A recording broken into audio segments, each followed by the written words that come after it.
बिस्मिल्लाहिर्रहमानिर्रहीम। आज हम लोग 9th क्लास का जो न्यू सिलेबस है चैप्टर नंबर 6.2 स्टार्ट करने लगे हैं। एक्सरसाइज 6.2 स्टार्ट करने से पहले मैं कुछ कॉन्सेप्ट्स हैं जो आप लोगों के साथ डिस्कस करना चाहता हूँ।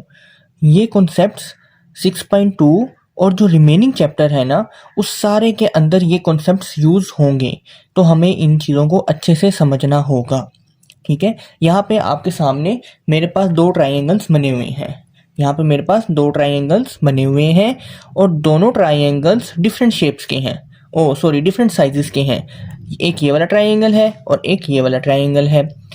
आप लोगों ने परेशान नहीं होना, इन ट्राइंगल्स की साइजेस डिफरेंट है और इनकी डायरेक्शन भी डिफरेंट है, लेकिन ये दोनों ट्राइंगल एक ही ट्राइंगल है। ये दोनों ट्राइंगल हैं राइट एंगल ट्राइंगल। कौन से triangles? Right angle triangle. Right angle triangle क्या होते हैं? ये वो वाला ट्राइंगल होता है जिसके अंदर एक एंगल लाजमी 90 डिग्री का होता है। जिसके अंदर एक एंगल लाजमी तौर पे 90 डिग्री का होना चाहिए। ठीक है, जिसके अंदर एक एंगल 90 डिग्री का आ जाए तो उस ट्राइंगल को हम राइट एंगल ट्राइंगल कहते हैं। अब हमें कैसे पता चलेगा? यहाँ पे तो हमने मेंशन किया हुआ है ना कि ये एंगल 90 का है और यहाँ पे ये वाला एंगल जो है वो 90 डिग्रीज का है, लेकिन हमें कैसे पता चलेगा अगर मेंशन ना किया हो? तो जहाँ कहीं पे भी अगर इस तरह का निशान बना हो, जहाँ कहीं पे भी इस तरह का निशान बना हो, या फिर दो साइड्स या दो लाइंस, ये देख रहे हैं, दो लाइंस आपस में परपेंडिकुलर हो, या हम ये भी कह सकते हैं दो साइड्स आपस में 90 का एंगल बना रही हो, तो उनको हम 90 का एंगल कहते हैं। ये देखें, एक लाइन ये है और एक लाइन ये है। ये दोनों लाइंस जो हैं एक दूसरे के ऊपर परपेंडिकुलर है ना, तो हम इसको कह सकते हैं कि ये दोनों लाइंस एक दूसरे के ऊपर 90 का एंगल बना रही हैं। तो ऐसा ट्राइंगल जिसमें दो साइड्स आपस में 90 का एंगल बनाएं उसको हम राइट एंगल ट्राइंगल कहते हैं। ठीक है, यहाँ पे इस ट्राइंगल में ये वाला 90 का एंगल है, इस वाले ट्राइंगल में ये वाला 90 का एंगल है। अब यहाँ पे आप लोगों के सामने मैंने जो ट्राइंगल की साइड्स हैं उनको डिफरेंट नेम्स दिए हुए हैं। ट्राइंगल की जो साइड्स हैं उनको डिफरेंट नेम्स दिए हुए हैं। अब मुझे कैसे पता चलेगा कि कौन सी साइड को कौन सा नेम देना है? ठीक है, ये हम जनरली या रैंडमली नेम नहीं दे सकते। ये स्पेसिफिक नेम्स होते हैं ट्राइंगल के साइड्स के। एक का नेम होता है, एक साइड का नेम होता है परपेंडिकुलर, एक साइड का नेम होता है बेस, एक साइड का नेम होता है हाइपोटेन्यूस। तो अब हमें कैसे पता चलेगा कि कौन सी ट्राइंगल की कौन सी साइड परपेंडिकुलर है, कौन सी बेस है, कौन सी हाइपोटेन्यूस है? ठीक है, तो आप लोगों ने हमेशा एक बात याद रखनी है कि ट्राइंगल की वो वाली साइड जो एक 90 का एंगल भी बनाए, जो एक साइड के साथ 90 का एंगल भी बनाए और एक साइड के साथ रैंडम एंगल बना दे। ठीक है, यहाँ पे आप लोग देख रहे हैं ना कि यहाँ पे 90 का एंगल है, लेकिन यहाँ पे रैंडम एंगल है, कोई भी एंगल आ सकता है यहाँ पे। ठीक है, तो इसलिए हमने यहाँ पे इसको नेम दे दिया है थीटा का। यहाँ पे हमने उसको नेम दे दिया है थीटा का कि यहाँ पे कोई भी एंगल आ सकता है। ठीक है, वो वाली साइड जो एक साइड के साथ 90 का एंगल बनाए, एक के साथ रैंडम कोई सा भी एंगल बना दे, तो उसको हम बेस का नेम देते हैं। दोबारा समझिएगा, राइट ट्राइंगल की वो वाली साइड जो एक ट्राइंगल की साइड के साथ 90 का एंगल बनाए और एक के साथ कोई भी एंगल बनाए तो उसको हम बेस कहते हैं। ठीक है, ज़रूरी नहीं है कि बुक के अंदर या फिर कहीं पे भी ये वाला एंगल मेंशन हो, क्योंकि ये जाहिर सी बात है, आप लोगों को भी बताया कि दो साइड्स अगर आपस में 90 का एंगल परपेंडिकुलर है तो इसका मतलब यह है कि उनके दरमियान 90 का एंगल बन रहा है। लेकिन ये वाला एंगल हर जगह मेंशन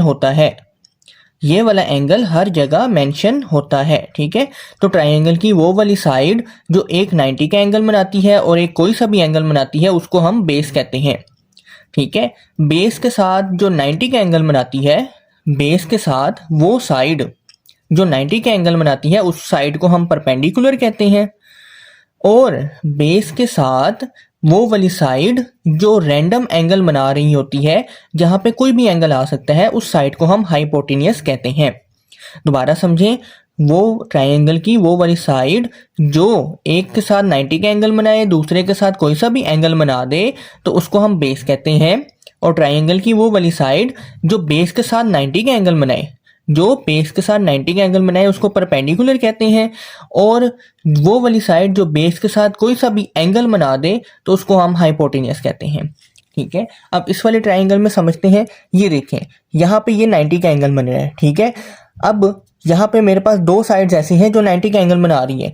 मैं कंफ्यूज हूँ कि कौन सी साइड है जो बेस होगी और कौन सी साइड है परपेंडिकुलर होगी। ठीक है, क्योंकि अभी हमने यहाँ पे देखा ना, बेस के साथ भी 90 का एंगल बनता है, बेस के साथ भी 90 का एंगल बनता है, परपेंडिकुलर के साथ भी बनता है। तो यहाँ पे मैं ना कंफ्यूज हूँ, कौन सी साइड है जिसको मैं बेस कहूंगा और कौन सी साइड है जिसको मैं परपेंडिकुलर कह सकता हूँ। तो वो वाली साइड जो एक 90 का एंगल बनाए और एक कोई सा भी रैंडम एंगल बना दे, तो उसको हम बेस का नेम दे देते हैं। और जो बेस के साथ 90 का एंगल बनाती है, उसको हम परपेंडिकुलर का नेम दे देते हैं। जो बेस के साथ कोई सा भी एंगल बना दे, उस साइड को हम हाइपोटेनियस कह देते हैं। ठीक है, अब हम लोग आ जाते हैं ट्रिगोनोमेट्रिक रेशियोज के ऊपर। यहाँ पे मैंने उनके नेम लिखे हुए हैं, sine theta, cos theta, tangent theta. ठीक है, इसको हम टेन थीटा भी कह सकते हैं, इसको हम टेंजेंट थीटा भी कह सकते हैं।